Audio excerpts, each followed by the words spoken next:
자, 그럼 우리 66쪽 답했죠? 자, 66쪽 봐주시고, 얘 충전기 빼고 해야겠다. 자, 66쪽 봐주시고, 자, 우리 다다음 주 21일 날은 교재 검사를 할 겁니다. 자, 그러면 일단 우리 사회 지문을 먼저 볼 건데요. 자, 우리 여기는 10분짜리 지문이 나오고 있어요. 자, 지문이 사실 다른 지문에 비해서 좀 짧은데 10분이라는 긴 시간을 주고 있습니다. 자, 그러면 일단 문제를 먼저 한번 살짝 살펴보라고 했어요. 자, 윗글을 읽은 학생이 정리한 메모다. 그럼 중심 내용을 정리했으니까 여기서 중요한 내용이 있으면 표시하면서 읽어야겠죠? 자, 우리 아래로 내려가 보면 윗글을 통해 알 수 있는 내용. 그럼 이거 다 읽어야지 풀겠네. 자, 23번. 윗글을 참고할 때 역시 다 읽어야 됩니다. 다 읽어야 푸는 문제들이 있을 때 시간을 좀 많이 주는 편이고요. 자, 24번에 자, 기억에서 미음과 바꿔 쓸 수 없는가. 자, 그러면 단어들이 나오면 24번 문제랑 번갈아서 한 번씩 보면 되겠네요. 자, 그럼 우리가 봐야 되는 애들이 기억, 니은, 디귿, 리을, 미음. 자, 얘네들이 나오면 우리 24번 보러 갈게요. 자, 그러면 바로 내용으로 한번 들어가 봅시다. 빨강색으로 바꿔볼까? 자, 금리는, 자, 그럼 얘는 금리에 대해서 먼저 시작하고 있습니다. 금리는, 자, 그럼 금리, 아이고, 얘 말고 형광색으로 할게요. 금리. 자, 금리는 뭐다? 이자 금액을 원금으로 나눈 비율을 말한다. 자, 금리의 개념, 정의가 먼저 나오고 있습니다. 개념.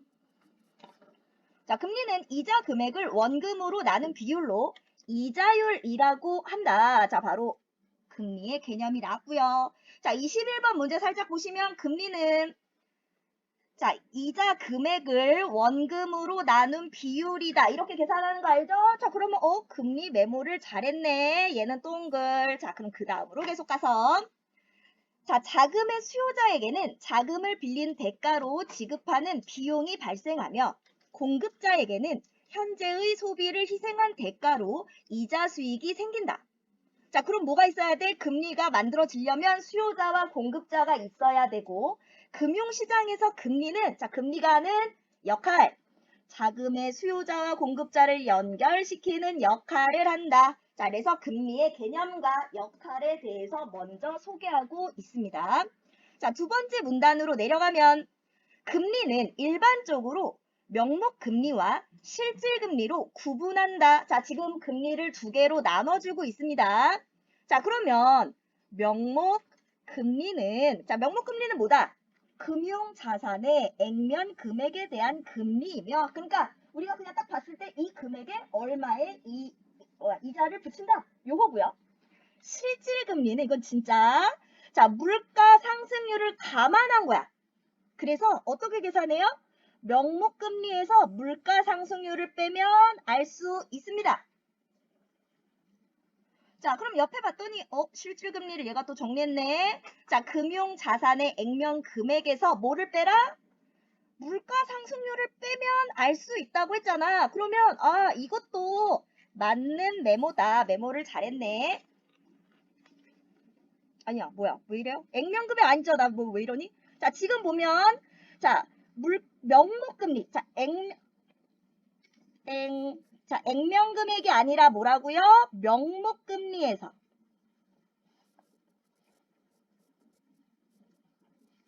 자, 명목금리에서 물가 상승률을 빼면 알 수 있다. 자, 지문에 명목금리라고 나와 있죠? 자, 그러니까 액면금액이 아니고 명목금리에서 물가 상승률을 빼야 됩니다. 자, 그러면 얘가 일단 답이 될 것이고 자, 물가 상승률이 높아지면 돈의 실제 가치인 실질금리는 낮아지고 물가 상승률이 낮아지면 실질금리는 높아진다. 당연하죠. 왜? 명목금리에서 얘를 뺄 거니까 물가 상승률이 높으면 더 많이 빠지는 거고 낮으면 적게 빠지니까 당연히 달라지겠죠. 자, 예를 들어 1년 만기 정기 예금의 명목금리가 6%인데 1년 사이 물가가 7% 올랐다면 실질금리는 6에서 7을 빼야 되니까 마이너스 1%. 예금 가입자는 돈의 가치인 구매력에서 손해를 본 셈이다. 자, 어떻게 계산하는지 나오고 있는데요. 자, 정기예금이 먼저 나오고 있습니다. 정기예금은 뭐지? 정해진 기간에 목돈을 맡기고 그 기간에 해당하는 이자를 받는 것을 정기예금이라고 불러요. 자, 그리고 명목 금리보다는 일정 기간 실현된 실제의 이자 수익률인 실효 수익률을 따져봐야 한다. 그러니까 명목 금리보다 더 중요한 건 뭐다? 바로 실효 수익률이라는 게 더 중요하다. 자, 실효 수익률이 중요해. 이걸 알아야지 우리가 나중에 부자 될 수 있어요. 자, 실효 수익률은 이자의 계산 방식에 따라 달라진다. 자, 그러면 얘는 이자의 계산 방식이 중요합니다. 예를 들어 보통 만기 1년. 자, 만기 1년이라고 하면 자, 1년이 끝이야. 1년이 끝. 자, 1년에 연리 6%는 돈을 12개월 동안 은행에 예치 맡겨놨을 때 6%의 이자가 붙는다는 의미다. 정기예금은 목돈인 100만 원을 납입하고 1년 뒤에 이자로 6만 원을 받지만 자, 우리 정기예금 같은 경우는 뭐 하는가? 목돈을 딱 넣어놓으면 1년 뒤에 6만 원, 6%면 자, 근데 매월 일정액을 불입이라는 걸 집어넣어서 목돈을 만드는 정기적금은 계산법이 다르다. 자, 그러면 정기적금은 뭐예요? 매월 일정액을 불입해서 목돈을 만드는 거를 정기적금이라고 하는 겁니다. 그러니까 얘는 기간 동안 쌓을 적자야. 그래서 내가 한 달에 뭐 10만 원이면 10만 원, 100만 원이면 100만 원씩 내겠다 하는 걸 정기적금이라고 하고 정기예금은 큰 돈을 한 번에 빵 넣어놓고 기간이 끝났을 때 이자와 같이 돌려받는 거예요. 얘는 매달 돈이 쌓여가니까 금액이 계속 달라지겠지? 자, 그래서 계산법도 달라집니다. 자, 우리 아까 24번 문제 풀려면 기억, 니은 봐야 된다고 했는데 우리 넘어가 버렸네? 자, 올랐다. 물가가 올랐다라는 거. 자, 그러면 24번 한번 살짝 볼까? 물가가 인상되었다. 맞죠? 자, 그러면 그 다음 니은은 뭐였어요? 자, 정기적금은 계산법이 다르다. 자, 2번 보시면 용이하다. 자, 우리 용이하다 무슨 뜻이에요? 이것은 사용법이 용이하다. 이런 말 들어본 적 있죠? 용이 뭡니까? 쉽다는 뜻이에요. 쉽다. 자, 얘는 쉽다란 뜻이에요. 그럼 2번 일단 틀렸죠? 자, 그러면 얘는 원래 그러면 뭘로 바꿀 수 있었을까? 자, 다르다라는 말을 할 때는 상이하다 라는 말로 바꿔줄 수 있습니다.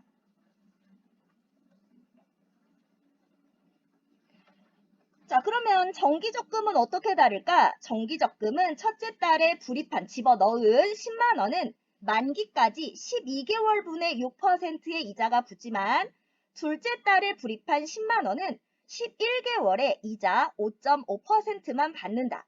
돈의 예치 기간이, 맡겨놓는 기간이 줄면 이자도 점점 줄어들어서 실효 수익률, 실제로 내가 얻는 수익률은 3.9%에 불과하다. 그러니까 정기적금은 어떤 식이다? 바로 기간이 짧아지면 자, 기간에 따라 이자가 달라진다라는 것을 보여주고 있죠.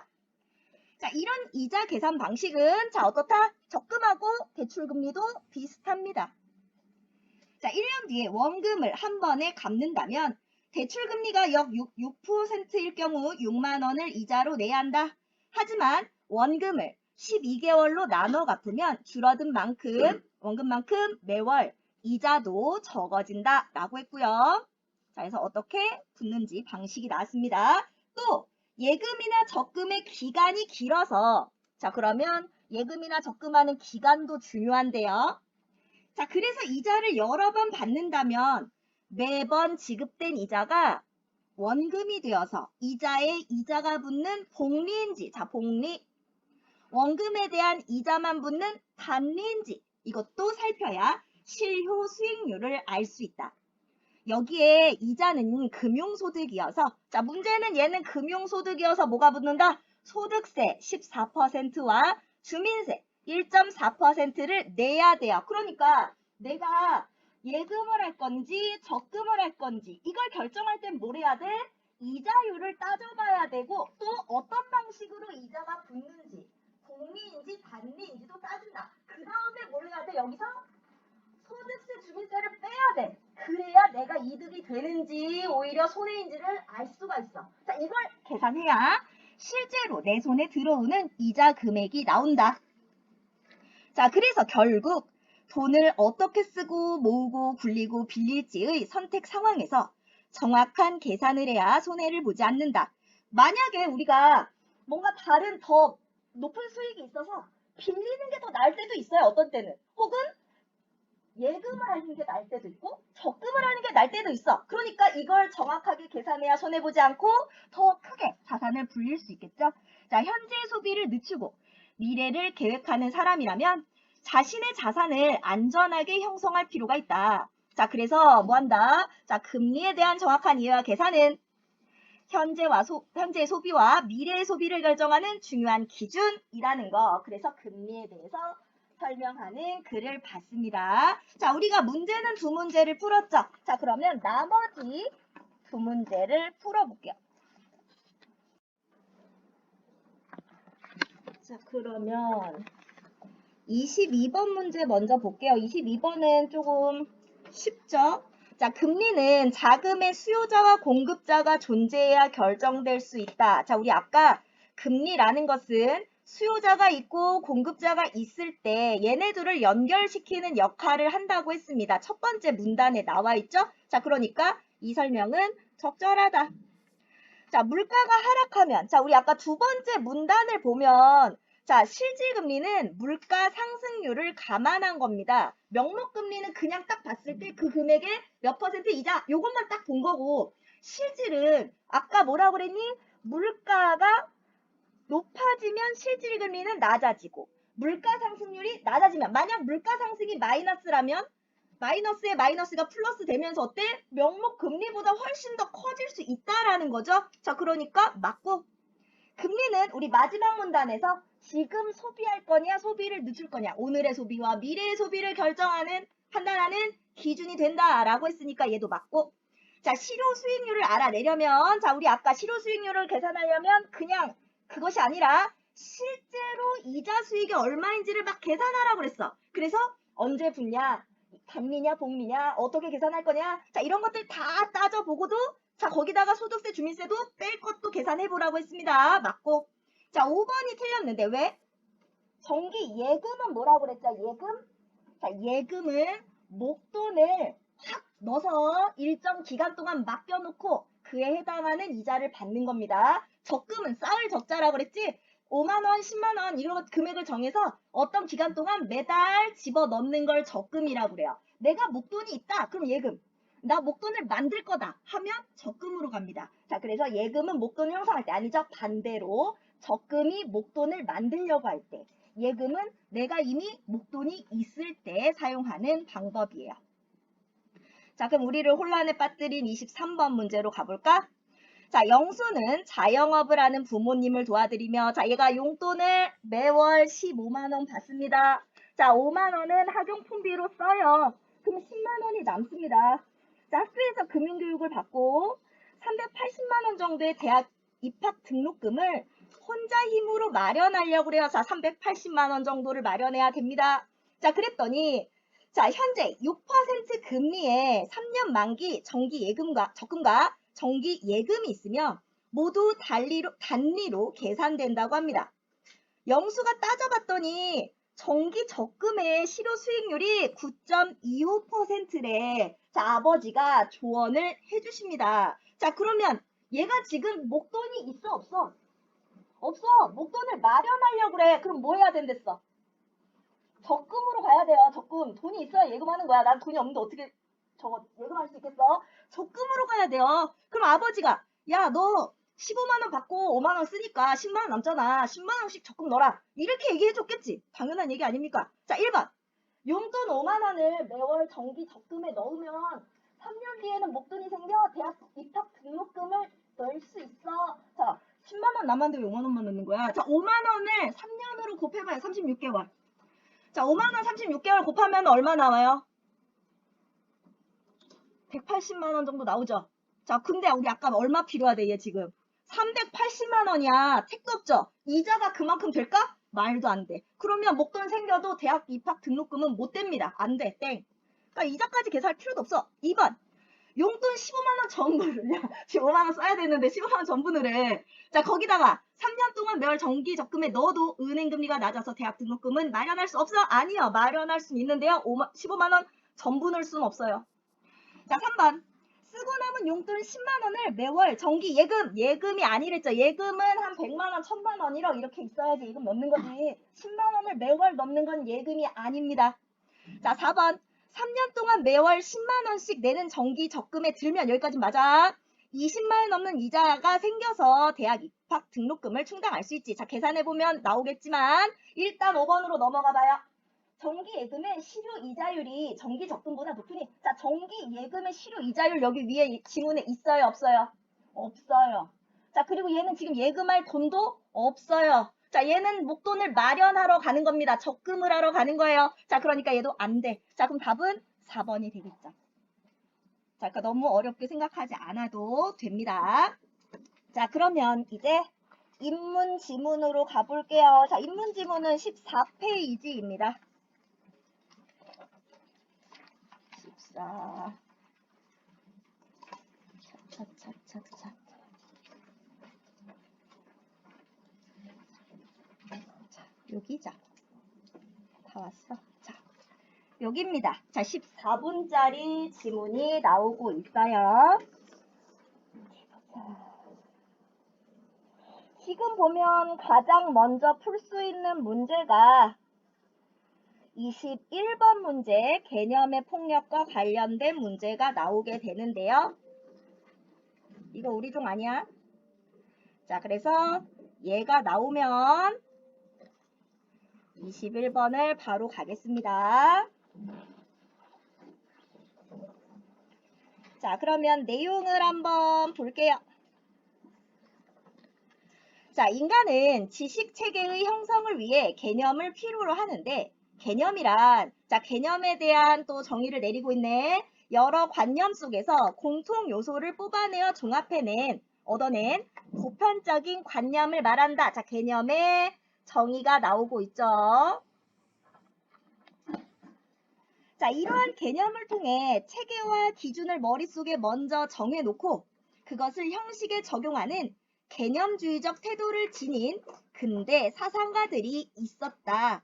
하지만, 자, 우리 이런 지문에서 하지만 나오면 뒤에가 중요한 거야. 뒤에가 포인트. 자, 그럼 여기서 다룰 내용은 바로 들레즈의 생각입니다. 하지만 들레즈는 이 세상에 동일한 것은 없다는 전제하에, 자, 세상을 개념으로만 파악하려는 태도를 비판하고, 자, 개별 대상의 다양성에 주목하는 차이의 철학을 제시했다. 자, 그럼 첫 번째 문단은 뭐에 대해서 다루고 있습니까? 바로 근대 사상가들은 개념주의적인 태도를 지녔어. 하지만 중요한 건 들레즈는 그걸 비판하고 차이의 철학이라는 것을 제시했어. 바로 들레즈가 제시한 차이의 철학에 대해서 설명하겠다라는 걸 보여주고 있어요. 자, 두 번째 문단 가면 이제 들레즈의 생각을 한번 볼까? 일반적으로 차이란 서로 같지 않고 다르다는 의미로 쓰이지만 여기서 들레즈는 차이를 개념적 차이와 차이 자체로 구분해 두 개로 나눠요. 자신이 말하고자 하는 차이의 의미를 명확히 했다. 이때 개념적 차이란 개념적 종차를 통해, 자, 종차는 옆에 뜻이 나오고 있는데요. 상위, 밑에, 하위 같은 라인에 있는 애들끼리의 차이, 이걸 종차라고 합니다. 같은 라인 안에 있는 애들 중에 차이. 이 종차를 통해 파악될 수 있는 어떤 대상과 다른 대상의, 자, 개념적 차이는 뭐다? 상대적인 다름이에요. 얘랑 비교했을 때 얘랑 이 부분이 다르네? 라는 거. 차이 자체란 개념으로 드러낼 수 없는, 이건 뭐? 대상 자체의 절대적인 다름을 의미합니다. 예를 들어, 자, 이해를 도와줄 겁니다. 소금의 보편적 특성은 짠맛이나 흰색 등으로 볼 수 있는데 이러한 특성은 소금과 설탕의 맛을 비교하거나, 자, 이렇게 다른 거랑 비교하면 개념적 차이라는 거야. 자, 소금과 수채의 색깔을 비교함으로써 파악될 수 있다. 즉, 소금과 다른 대상들과의 상대적인 비교를 통해 소금의 개념적 차이가 형성되는 것이다. 그런데 자 이제 문제와 관련된 게 나오네요. 소금이라는 개념으로 자 소금은 개념입니다. 동일하게 분류되는 각각의 입자들. 자 우리 개념으로 보면 뭐라고? 개념적 차이. 자 그 입자마다 염도와 빛깔 등이 다를 수밖에 없다. 어떤 소금 입자들은 다른 소금 입자보다 조금 더 짤 수도 있고 흰색이 조금 더 밝을 수도 있다. 이때 각 소금 입자 각각이 가지는 염도, 빛깔의 고유한 정도 차이에 해당하는 특성이 바로 개별 소금 입자의 차이 자체인 것이다. 자, 바로 개별 소금 입자 자체는 여기서는 차이 자체. 자, 소금 하면 뭐라고? 자, 개념적 차이고요. 소금 입자 각각의 미묘한 요 차이들, 고유한 차이, 절대적인 다름, 얘가 차이 자체라는 걸 보여주는 예죠. 자, 들레즈는 개념적 차이로는 대상의 고유한 가치나 절대적 다름이 파악될 수 없다. 자, 개념적 차이로는 파악할 수 없습니다. 왜냐하면 개념적 차이는 다른 대상과의 비교를 통해 파악된 결과로 다른 대상에 의존하는 방식이어서 그 과정에서 뭐기 때문에 개별 대상의 고유한 특성이 무시되기 때문에 또한 들레즈는 개념이 개별 대상들을 규정함으로써 개별 대상을 개념에 포섭시키는 상황이나 거기에 집어넣는 거 개념에 맞추어 세상을 파악함으로써 세상을 오로지 개념의 틀에 가두는 상황을 우려했다. 바로 개념이 다 얘네들을 우겨 넣는 거. 왜냐하면 이와 같은 상황에서는 미리 정해둔 개념에 부합하는 개별 대상은 좋은 것, 그렇지 못한 개별 대상은 나쁜 것으로 규정되는 개념의 폭력이 발생할 수 있기 때문이다. 자, 개념의 폭력이 뭔지 앞에서 설명이 다 나와 있어요. 그럼 바로 21번 문제 가면 바로 풀 수 있겠지? 21번 문제 볼까요? 자, 개념의 폭력에 대한 이해로 적절하지 않은 것. 우리 개념의 폭력은 뭐라고? 개념으로 정해놓고 이거 안에 포섭하거나 우겨 넣거나 이 틀로만 세상을 이해하려고 하는 거. 그래서 개념에 맞으면 좋은 거, 안 맞으면 나쁜 거. 이렇게 해놓는 거. 그럼 적절하지 않은 거 지금 몇 번이니? 바로 답 나오죠. 몇 번이에요? 3번. 자, 3번이죠. 개별 대상이 지닌 고유한 특성. 자, 이건 뭐예요? 차이 자체를 말하는 거죠. 자, 얘는 차이 자체입니다. 그래서 3번이 답이 되겠고요. 자, 그럼 이어서 자, 한편 들레즈는 개별 대상의 차이 자체를 드러낼 수 있는 작용 원리를 반복과 강도라는 용어로 설명했다. 일반적으로 반복은 같은 일을 되풀이한다는 의미로 쓰이지만 들레즈가 말하는 반복이란 자, 그럼 여기서 반복. 자, 그럼 뭐다? 되풀이하여 지각된 강도의 차이를 통해 개별 대상의 차이 자체를 발견해 나가는 과정을 말한다. 지각은 알지자의 깨달을 각자야. 그래서 내가 되풀이되면서 그 강도의 차이를 이해하는 거. 그래서 이 각각의 대상의 차이 자체를 알아가는 거. 이게 반복.